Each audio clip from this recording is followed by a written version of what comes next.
hosted by its embassy in Guyana. The event was held at the Marriott Hotel and attended by foreign diplomats, members of the private sector, and members of parliament from both sides of the political divide.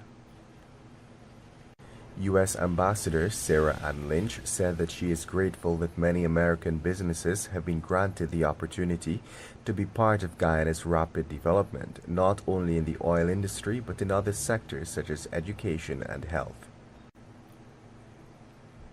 Meanwhile, former Minister of Natural Resources Raffel Trotman has now pledged his support for renegotiating the lopsided Stabroek Block PSA he signed with an ExxonMobil-led consortium back in 2016.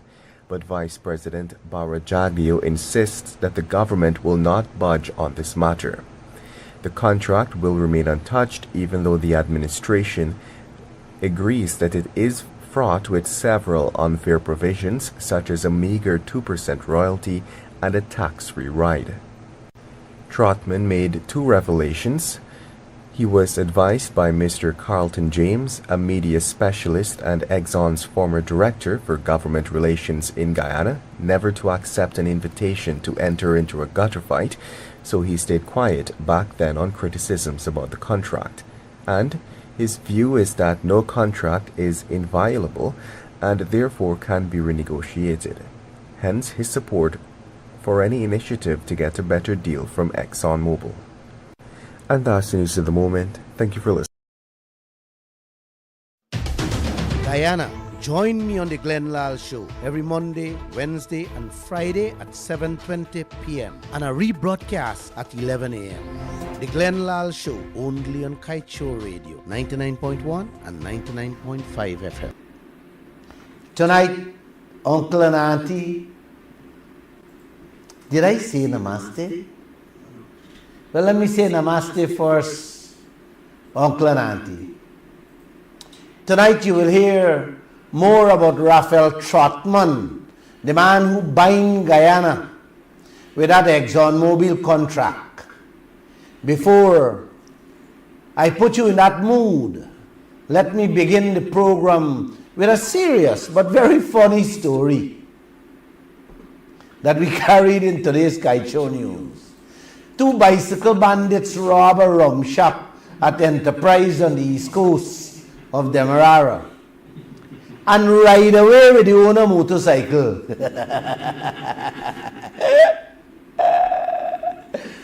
What a nice way to thief, eh? Go with a bicycle and leave with a motorbike. If I see them two guys, I told my staff, I'll probably give them a high five. Yes, the richest country on earth today got bicycle thieves sticking up rum shop with maybe a balange in their hands. Them two men really got belly, eh, Josh? Oh, bro. Man, even if me drunk and can't see, you can't come and take with me thing. But this is Guyana, Josh. It's a beautiful Guyana. All right, so that was the joke I want to share with you people. It's serious, but it's funny. Now let's get a bit serious. And let's begin our program. Mr. Patrick Lubumba said going forward we must recognize our internal weaknesses. The problem in Guyana is simple and squarely one of political leadership. The rank of many political leaders in this country are thieves. Let's call them by their names. They are thieves. They are individuals who are not interested in the interests of this country. And as long as we continue electing such individuals into positions of power across this country, they are going to be manipulated. I have a quick video for you to listen to with those same words. Play it quickly. that going forward, we must also recognize our internal weaknesses. And what is our weaknesses? Chinua Achebe said it very well. The problem of Africa is simply and squarely one of political leadership. The rank of many political leaders in Africa are thieves. Let's call them by their name. They are thieves. They are individuals who are not interested in the interest of this country. And as long as we continue electing such individuals into positions of power across Africa, they are going to be manipulated. They're thieves. Is that man wrong, uncle and auntie? Is he wrong? Before I get into the meat of tonight's program, let me share a few things that we reported in the last 2 days only. Yes, 2 days. It's Monday and Tuesday. The US government dropped a 51 billion US lawsuit last week on ExxonMobil and other oil companies for a heat dome they caused that killed over 69 people. What is a heat dome, uncle? We are already facing it right here from the flaring that is going on out there in Lisa 1 and Lisa 2. You're feeling the heat right across the country, inhaling that hot air coming from the ocean wind, uncle. That is what killed 69 people. And they have moved to court for compensation. Guyanese must have already started dying without any one of y'all really knowing the truth, blaming it on natural causes. Wait till they start pumping from Lisa 3 and 4 later this year, and Lisa 5, what Jagdev approved. Guyana will become a furnace. You didn't hear what I said. Guyana will become a furnace. Some of you must already be feeling the heat. I want to know, yes, who Irish will sue, because Guyana does not have insurance for that. And you can't prove that is the heat wave killing out of your parents and grandparents, especially if they're old. This, uncle, ain't got nothing to do with oil spill.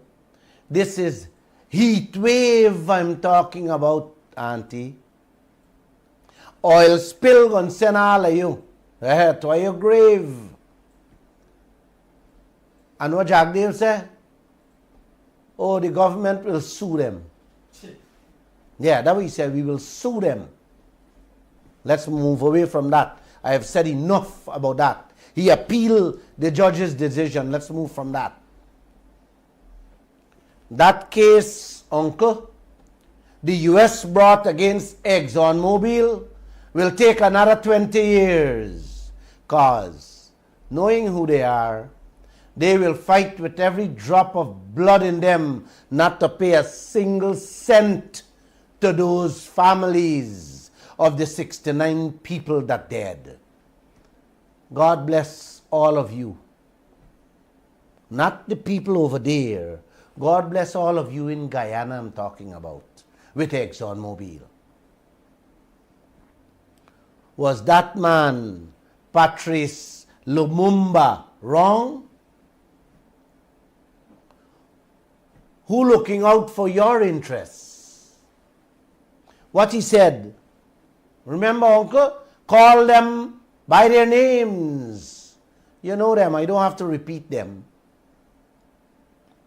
We also reported that the PPP is going to put out a new oil law in which they're asking everyone to contribute to making it a strong oil law. I have said before the PNC will not contribute. But when the law is out, they're going to cost the PPP for not putting out a strong oil law. Well, I will report to you tonight, Uncle. They heeded my call, and instead of sending in their contribution to the government to make a strong oil law, them send it to the Kaieteur News. And when my reporter asked them if they submitted it to the government, they said no. Them waiting to submit it to Parliament when the bill got there. Them looking for publicity from the media to show Guyana. You see, we are making contributions. We are working. Send it to the government, Mr. Norton, not to the media houses. The media can't help you.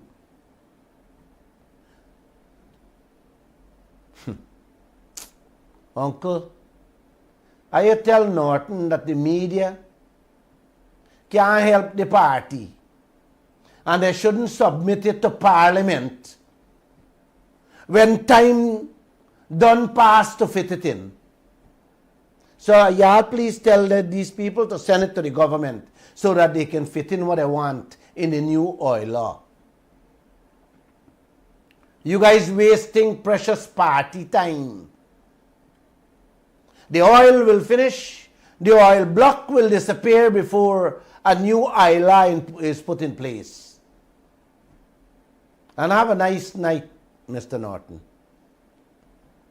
Now let me remind all of you, this new oil law, I just want to remind you people, this new oil law they're going to put in place will not, you didn't hear what I said, will not and cannot affect ExxonMobil with its Stabroek block that got almost 90% of Guyana's oil in it. This new oil law is for the 14 tiny oil blocks. It can't touch Exxon. Exxon is above any new law Guyana pass. That's the contract. Yes. Trotman signed on too with them. Now tell me, Lumumba was wrong? The heat wave from the flaring. Nothing is being done in this country. And now the new oil law, which will not affect Exxon, oh, they're dilly-dallying about that. Now tell me, Uncle, who interests these people looking out for? Me or you? Let's move on. Another girl is claiming that a government official raped she after promising her a big work in the government. She didn't report the matter when it happened, but she tells her friends and family and even put it up on social media. But she was too ashamed to go to the police, Uncle.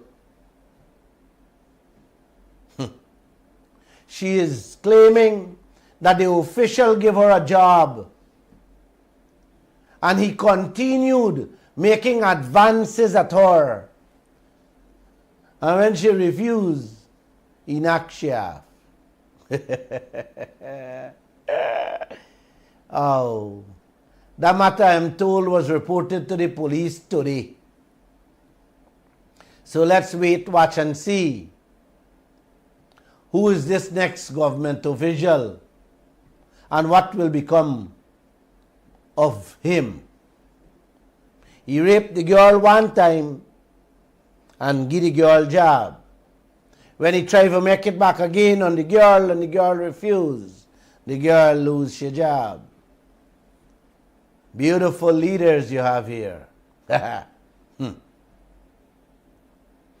Brother, you better don't ever I don't ever make a messiah like a Glenn Lall get into office. In the meantime, with the sex allegations against Lall, uncle, the DPP said she sent back the file to the police for further investigation. Don't worry, auntie. It's nothing strange. When the police doesn't do it right, when they didn't do a proper job, the DPP job is to tell them to go back and clarify what the witnesses are saying or get a little more information from them. It's a normal thing. The DPP wants all ends must be lawfully tied up. Then she can make a proper decision whether to charge or not to charge Lall.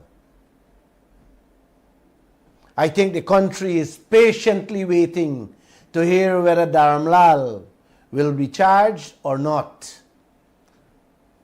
So let's wait and see when the police will finish their investigation and send back the file to the DPP to get a final decision out of that office. Guyana is going backwards, while China, America, Europe, and all the rest of the countries sitting in Guyana going forward. All those countries are raising their people out of poverty, and our system, along with our leaders, is pushing our people into further poverty. Every country building skyscrapers with our resources. Guyana borrowing loans to patch roads. Every foreign company sitting in our country reaping our resources in the US billions.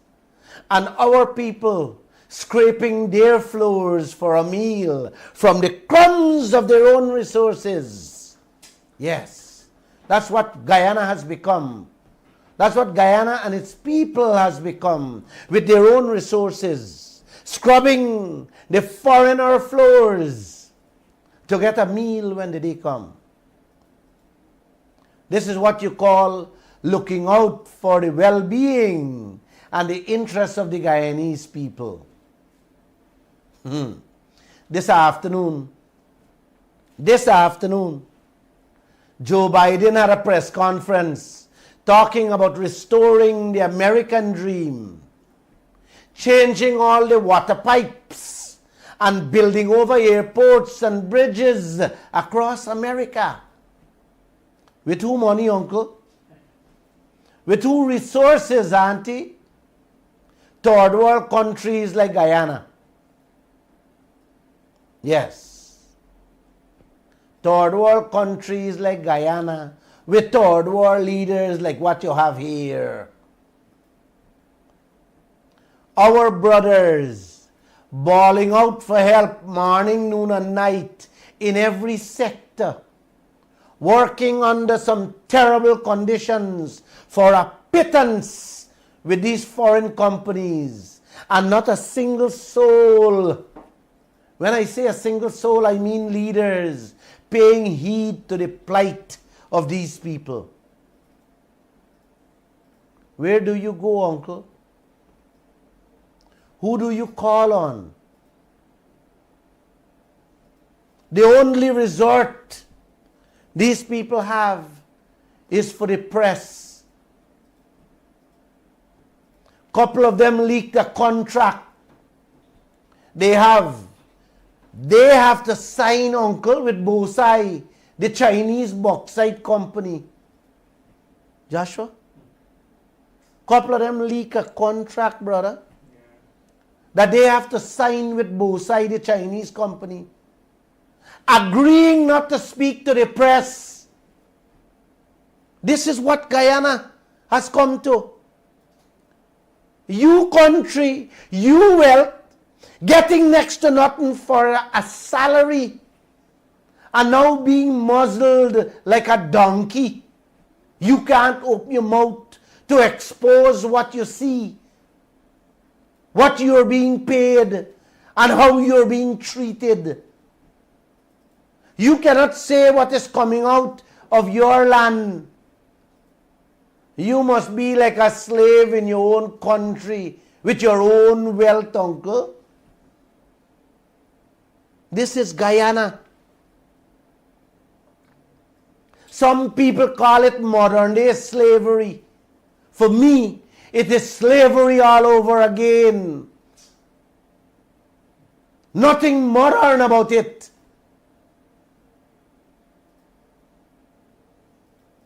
How can you tell me to sign a contract not to speak on what I see and what is going on in my own country with my own wealth? My good friend puts it very nice. How can it be? Your plate for me, please.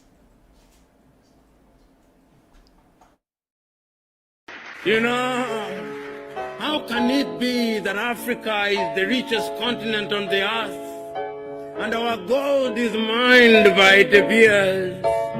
How can it be that Africa is the richest continent on the world and our diamond is produced in South Africa, in Botswana, and Namibia, and in Sierra Leone, and in Liberia, but the price is determined in Antwerp, in Belgium? How can it be? How can it be that Africa produces cocoa in Togo, in Cote d'Ivoire, and in Ghana, and chocolate is then made in Switzerland and in Belgium, who have not even a bush of cocoa? How can it be that tea is produced in Ethiopia and in Uganda and in Kenya, and when it is taken to the United Kingdom, they now call it English tea? How can it be? How can it be? How can it be? How can it be that Guyana is the richest country today on earth per person, and they're taking our bauxite, our manganese, our gold, our timber, our diamond, and now our oil, and muzzling our brothers and sisters who are being treated like slaves?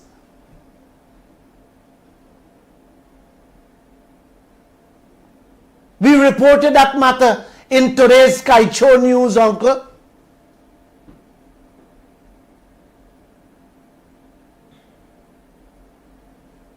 20 plus years I have been reporting this through the pages of the Kaieteur News, that every foreign Tom, Dick and Harry coming in here, dropping brown paper bags at offices, fetching out our resources, and no one says nothing or does nothing. How can this be? Was Professor Lumumba wrong when he said they are not working for your interests?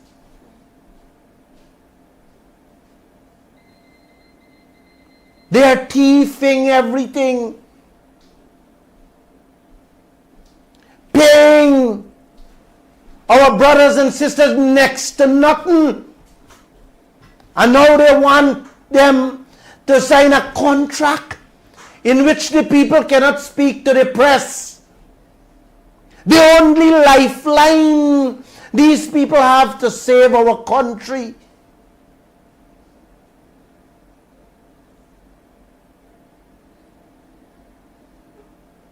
Please, please,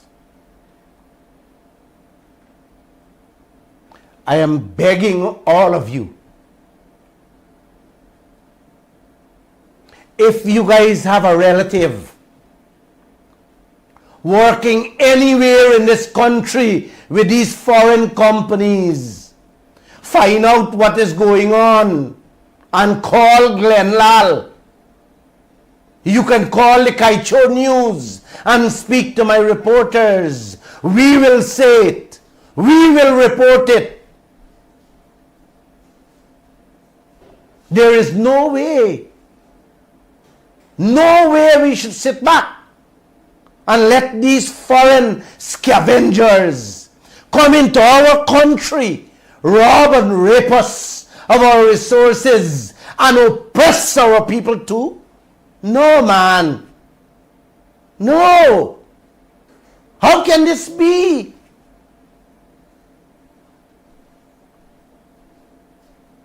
Uncle and auntie, we have to take a stand, and we have to do it together. I have been begging you people on this program to stop looking.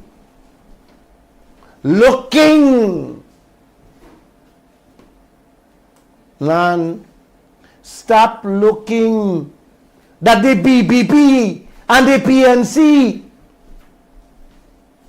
don't help you. They are not. And I please stop looking at race and religion. It is sinking Guyana and all of us further into a bottomless pit. Stop listening to people who are dividing us. That is what the PPP and the PNC good for. We are going nowhere with this. This is what the foreigners did all across the world, using the leaders to divide us. If it's not race, it's tribe. If it's not tribe, it's color of your skin. And if it's not that, it is the class.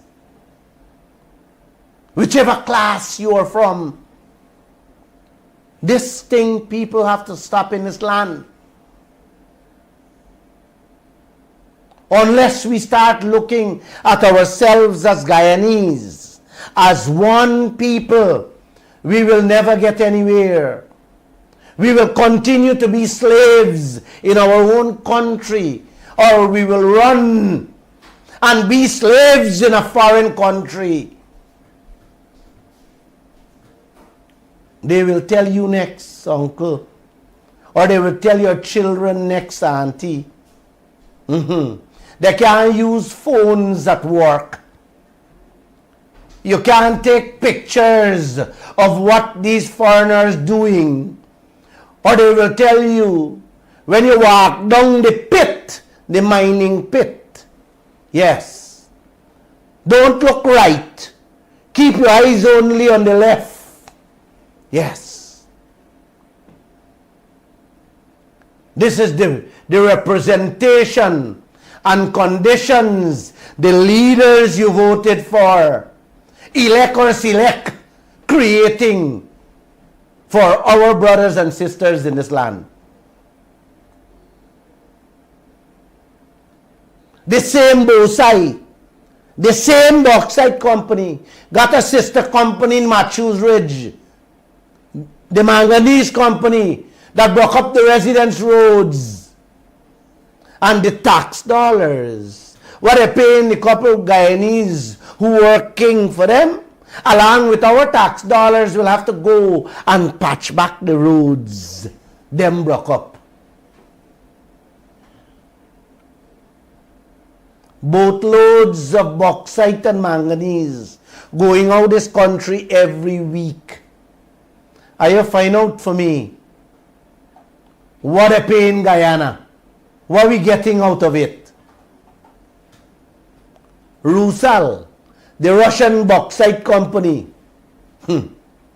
sitting down here, going on 2 decades. We found out they never pay a cent to this country.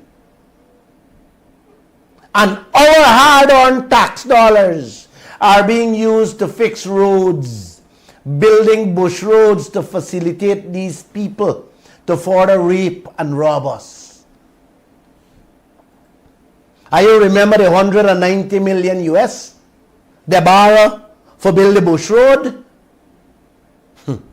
You know who the benefiting, uncle?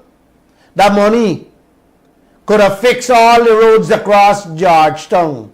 But no. We are paying loans to help the foreigners steal our resources in the interior. That's what we take in loans for.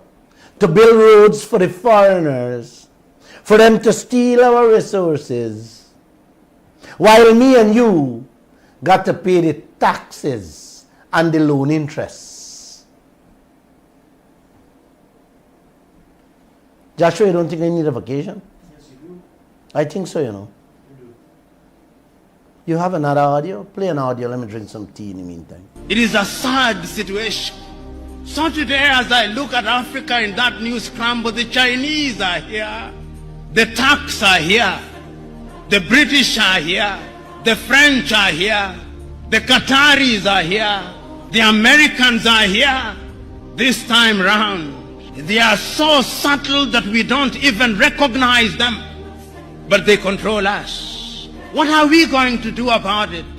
In order to develop, we must do something.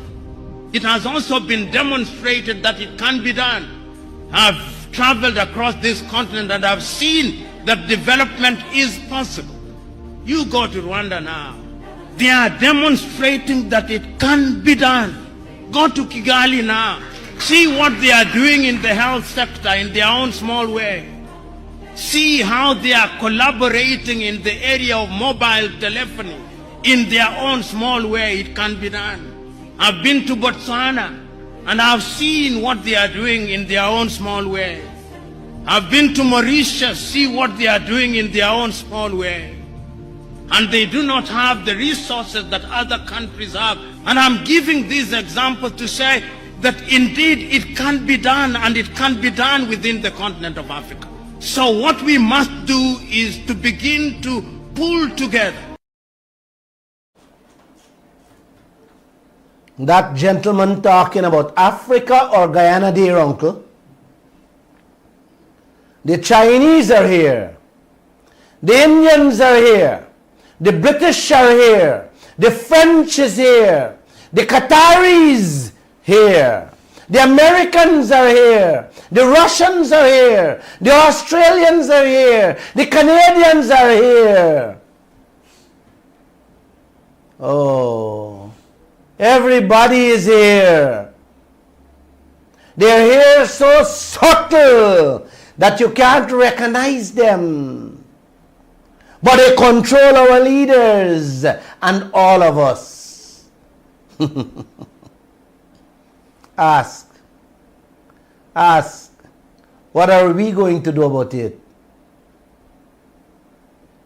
Lumumba said, in order to develop, in order to get something, uncle, something tangible, we must do something. We must do something. Nobody in this country doing anything. 2.5 years now. I'm begging you, let's do something. The streets should have already been full in front of ExxonMobil headquarters, in front of the Chinese, the American, the Canadian embassies. This whole country should have shut down already. But all of you sitting down on your ears. Glenn Lall and that 65-year-old man, Ray Daggers, and the other few people who walked from Molson Creek in Borbis to Charity on the Essequibo Coast will solve the issue and put food on your table. We are the saviors. And you continue sitting. Don't get up and get out. They're going to blindfold all of you just now. Look how you are living. Look how your brothers and sisters living. Is this what you want for your children, uncle? With all the wealth this country have? I don't think so. And that is the question all of you should be asking yourselves. That man Lumumba has been for years now waking up Africa, and Africa is finally waking up. I've been there to see for myself what is going on and how they have begun to wake up. You don't want to hear. You don't want to hear what happened or what went on at the financial summit held in Paris a few days ago with some of the African leaders, including our Caribbean hero, Mia Motley of Barbados. She put the North American and the European leaders to their places. I wish I had the time to play some of the speeches given there at that summit by the African leaders. But I could tell you, Auntie, I could tell you, Uncle, Africa is waking up. The foreigners would not be allowed to continue raping Africa the way they used to.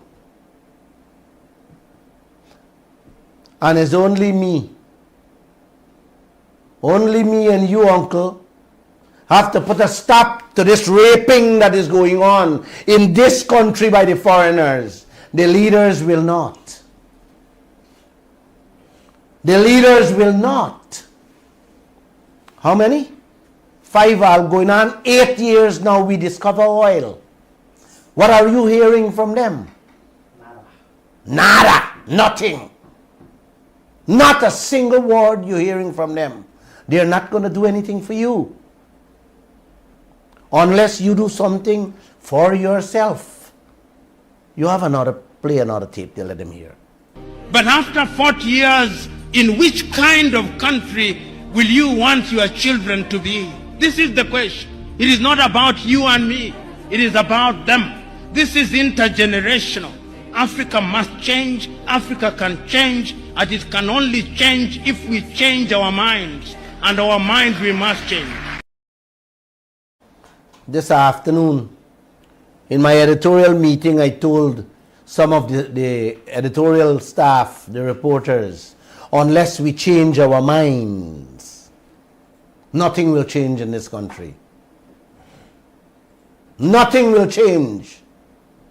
Are you accustomed listening to Aubrey Norton and Jagdev and President Ali? Are you continue listening to them? They have the colonial mentality. How the white man train you? That's how I think. You can't see beyond that. After 30 years with the PPP and the PNC, what has changed? What kind of country you want for your children, Uncle? That is the question we all should be asking ourselves. It is not about me and you. It's about our children. Man, this intergenerational course of poverty, Uncle and Auntie, must come to an end. It must be changed. And this can only change, Uncle, if we change our mindset. Like I said, our colonial mentality has to change.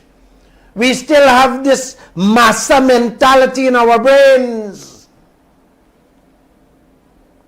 When you see a white man, you think they're God.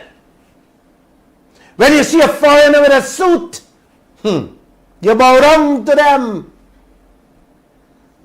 That's what that man means. And I have seen it right across this world. I have traveled.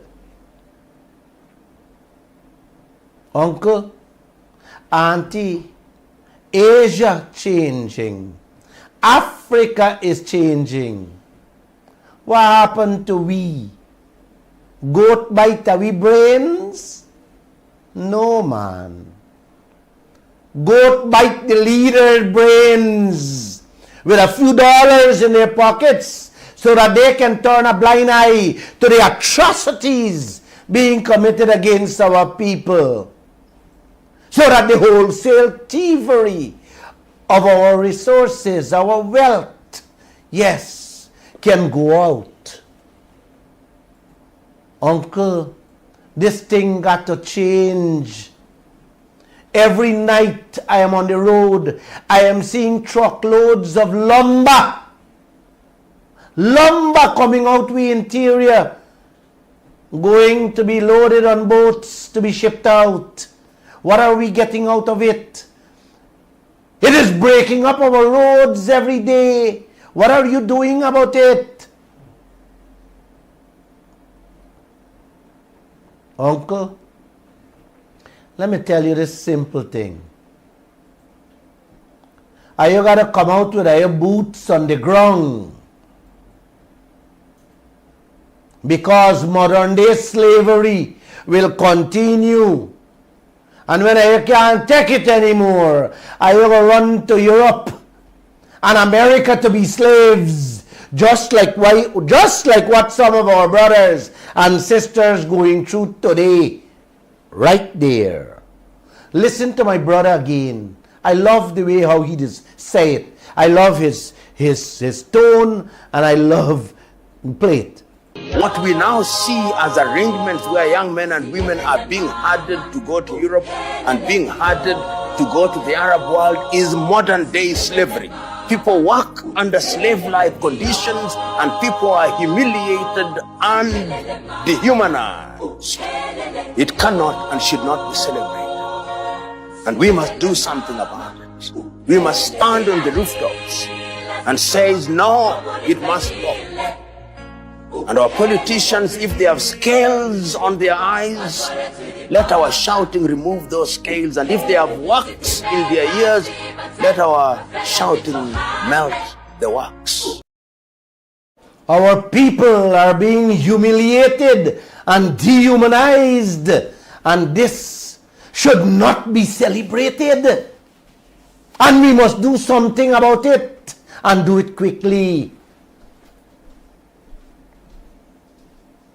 Even if we have to stand on the rooftop, we have to stop it, Uncle. You heard him. Some of you don't even want to stand up on the road. Some of you don't even want to send a photograph with a slogan that says change your soil contract to feed your children. Yes, to feed your children. Are you ashamed to do that?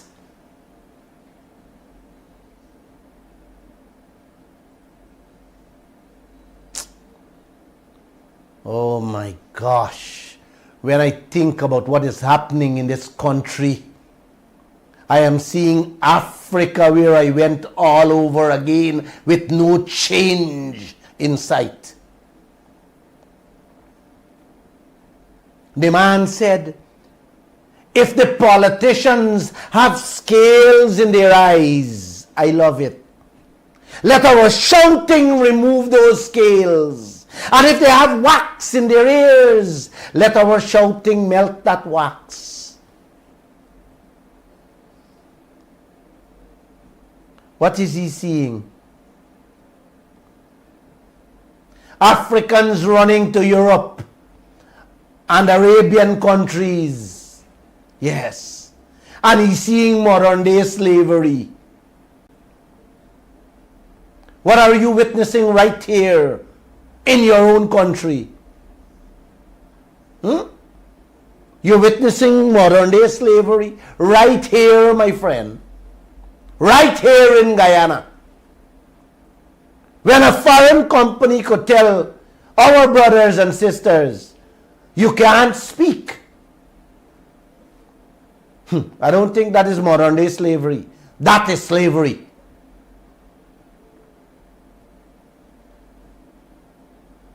I see Barajagde went to Plaisance yesterday and some of the people chased him out. Yes. I only wish the crowd can get out into the streets and let us demand from the Chinese, the Americans, and all the other foreigners here in our country that we be treated like people. I only wish that can happen. Instead, they're busy running behind Jagdev and Norton on votes, rather than going after the rightful share from their assets.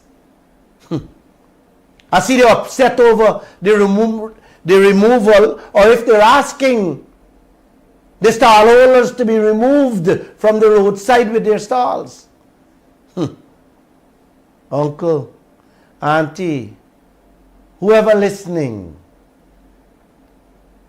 I just want to hear for now. Or tell the brothers and sisters, if we only get the rightful share from our resources, nobody got to sell on the streets to put food on their children's table.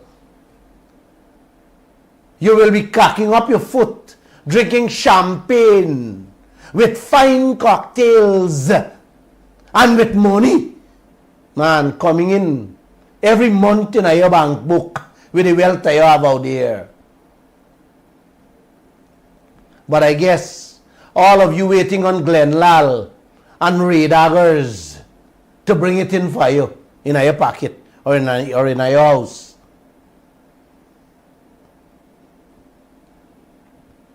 Let me end early tonight. I'm going to take a drink.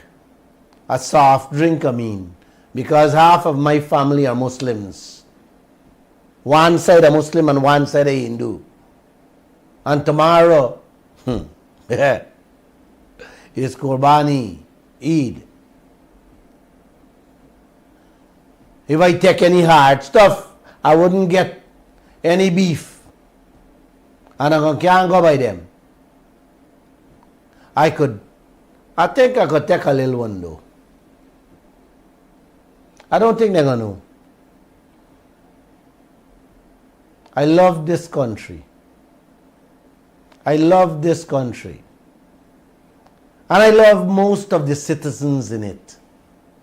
But the leaders, I think I adore them. So much so that from tonight, I will be singing praises. I'll be singing praises with their names in it. There's a song, Oh Beautiful Guyana. I think I'm going to add Oh Beautiful Irfan Ali. Oh my lovely Norton, Jagdev and Ramjatan, more dear to me than all Guyana. Thy sea-washed, sun-kissed strand.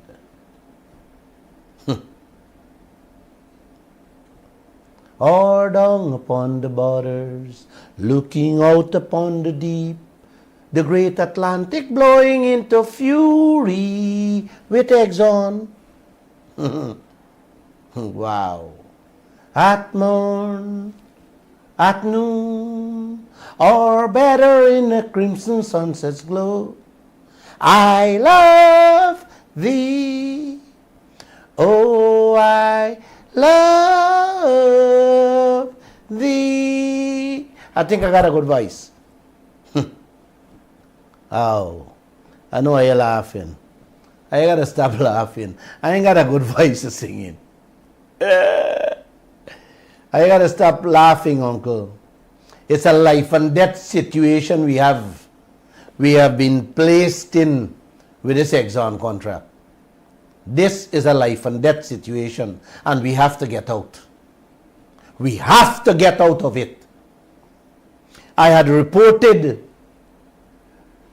to every one of you on Monday that the man who signed the contract came out and said, in no uncertain terms, it can be renegotiated for better. Yes, he said it can be renegotiated so that we can get a better deal with better terms and conditions in a book he wrote and released. He also said he is willing to sit with the leaders to do it if they want. The nation has heard. The nation has heard. And until now, we have heard nothing from President Ali, Opposition Leader Norton Ramjatan, or Jagdeo, the man who heading the sector. We haven't heard anything until now. But I am pleased to report tonight a little more of what Trotman said from the excerpts he released to the public. You have to order the book online, Uncle, which will take some time. When we receive it, we will be able to see everything he said in it. But for now, this is the last story we can do or report from what is available to the public, other than the book itself. So we're waiting on the book. But for now, like I said, this is the last story, Uncle. Listen carefully.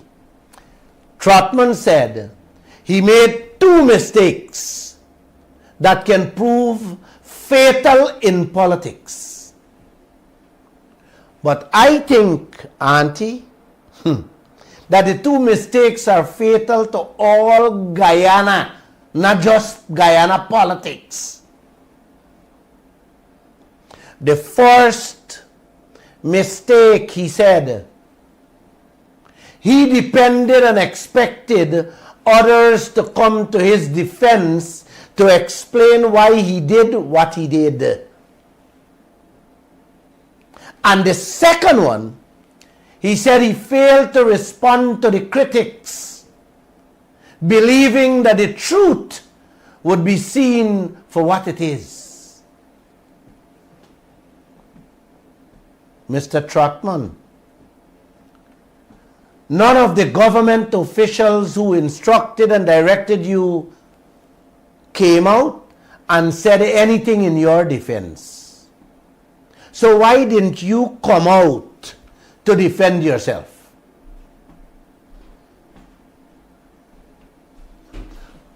How you expect the people of this country to see what it is or what it was that you did?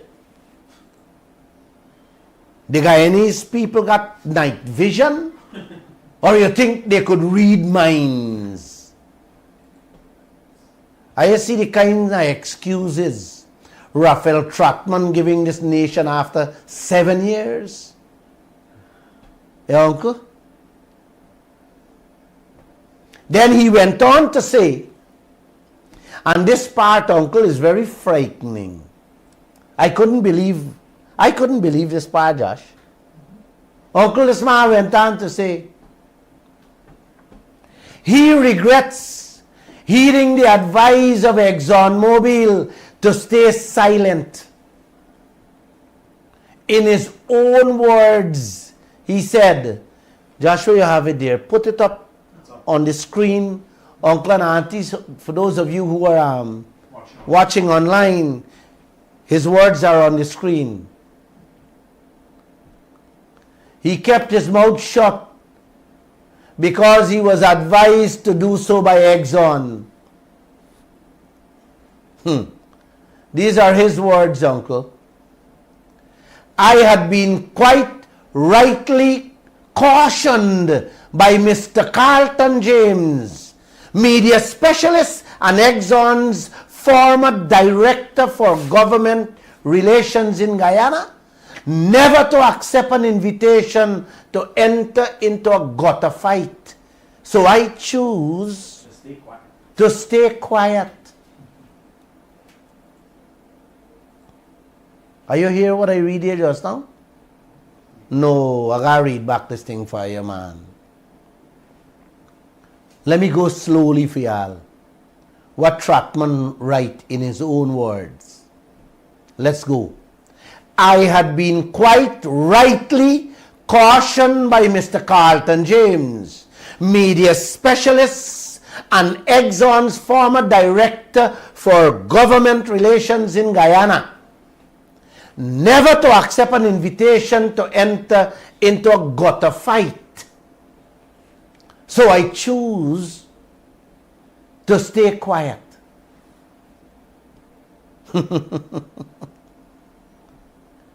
Oh, uncle. I see how Exxon them see the press and Lall in Guyana as gutter rats, gutter fight. We have been and still are trying to educate this nation with the little resources and information we have as to what deal we got from ExxonMobil and what went on behind closed doors. There have been so many unanswered questions, uncle, about what went on in that contract, which has left many Guyanese without clothes on their backs. And Trotman chose to obey Exxon instead.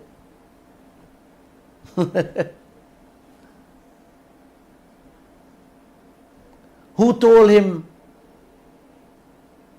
He chose to accept Exxon instead.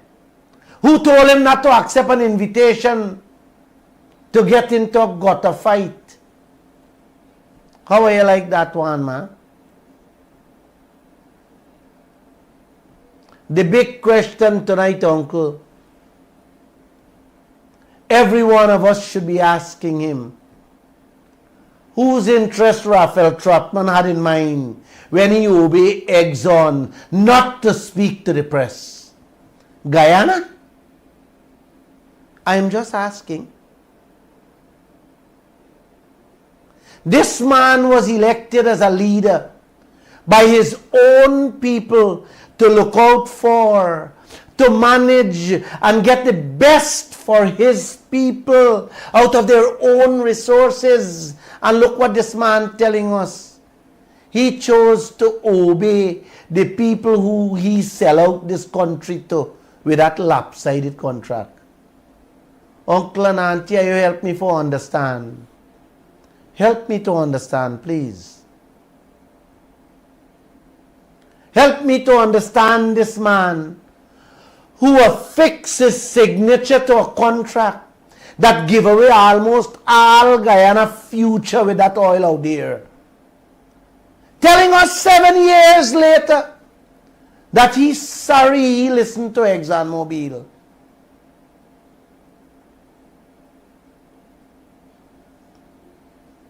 I always knew Exxon and their likes see the Guyanese media as gutter rats, as nobodies. But I never know it would have come to light and it would have come out of Trotman's mouth. I never know that. I never believed that. But uncle,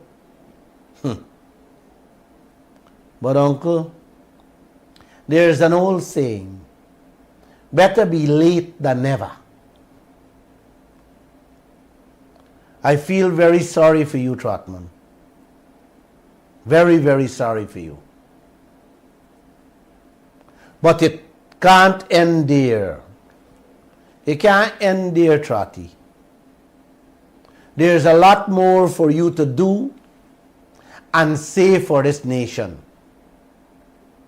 So tonight, I want to say to you, in no uncertain terms, brother, and I want to say it loud and clear,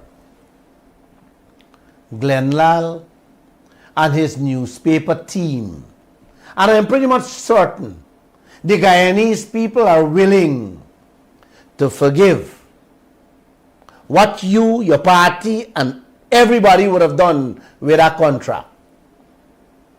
We are willing to lend a helping hand to you so that together we can finally fix this thing right and all Guyana can breathe to live a good life with our God-blessed resources. That's my pledge to you tonight before I go. Let's bygones be bygones, brother. We got to get this thing fixed.